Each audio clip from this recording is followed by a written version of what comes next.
Well, I am a technical support agent for a hearing aid company, and I work from home anyway because I man an 800 number open to audiologists and hearing aid professionals. As more and more people were staying at home, obviously our call volume went way, way down because none of the professionals were calling in, and I got furloughed for 6 weeks. Well, I have to be honest, when I kind of anticipated that it was coming, and the first thing that came to me was to be grateful. I have a good job, I have money saved, my husband was still employed, so I was not going to be really struggling in any sense of the word.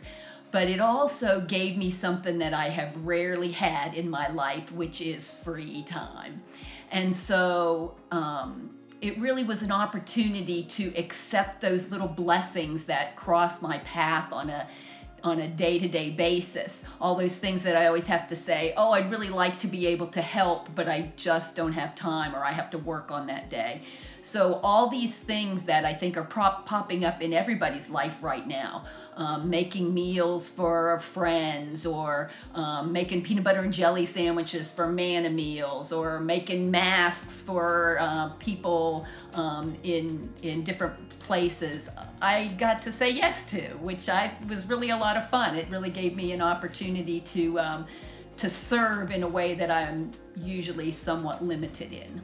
My home group is probably the thing throughout this whole Corona episode that I have been the most grateful for. I think all of us have always said, we've been together about 8 years, and we've always said that we were brought together by the hand of God. That we did not know each other before we had this home group, and every single person brings their own struggles and their own wisdom and their own way of supporting to this group, and it's an amazing thing to see. I just feel so blessed for them every day. I was actually going through my prayer journal the other day, and there is hardly a day that goes by in that journal that there is not a thank you for my home group. They point out things to me that I would have never seen on my own. They're always there with the right scripture, or sometimes just a question to make me question my own thinking. But they've really been wonderful through the whole thing. We've had a couple of times when we, I think, needed to see each other so badly that we actually sat in our cars in the church parking lot so that we could visit in person and pray together. Well, one of our members that many of you probably know was Patty. And over the course of our group, we've had to watch Patty wrestle with leukemia. A battle which she regrettably lost this past fall. But going through that with her is a level of intimacy and support and relationship that the group developed that is really very extraordinary.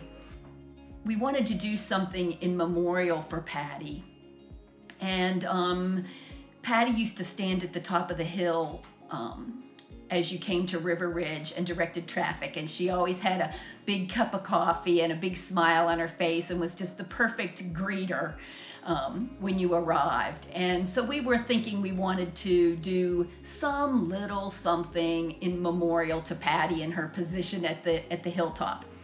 So in a kind of an extraordinary way, I talked to Matt about it, and all the pieces of the puzzle fell into place very easily and quickly to allow us to redo the triangular garden there at the top of the hill. But this all happened during Corona.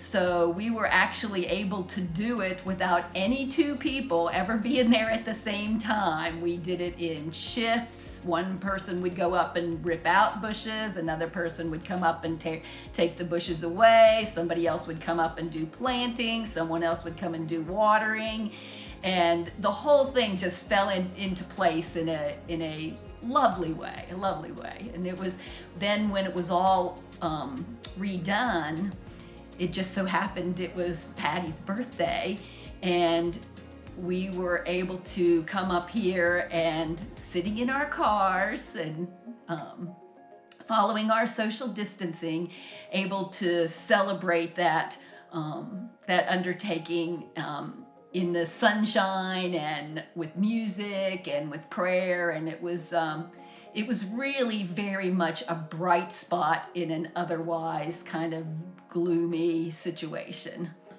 I have been so blessed and fortunate to be part of a home group, and I would encourage anyone to try a home group.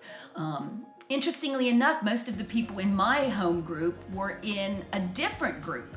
So sometimes I think you have to find the right mix, but when you find your people, when you find your soulmate, so to speak, it's a really extraordinary experience. They hold you accountable, they support you, they give you love when you need it, they discipline you when you need it.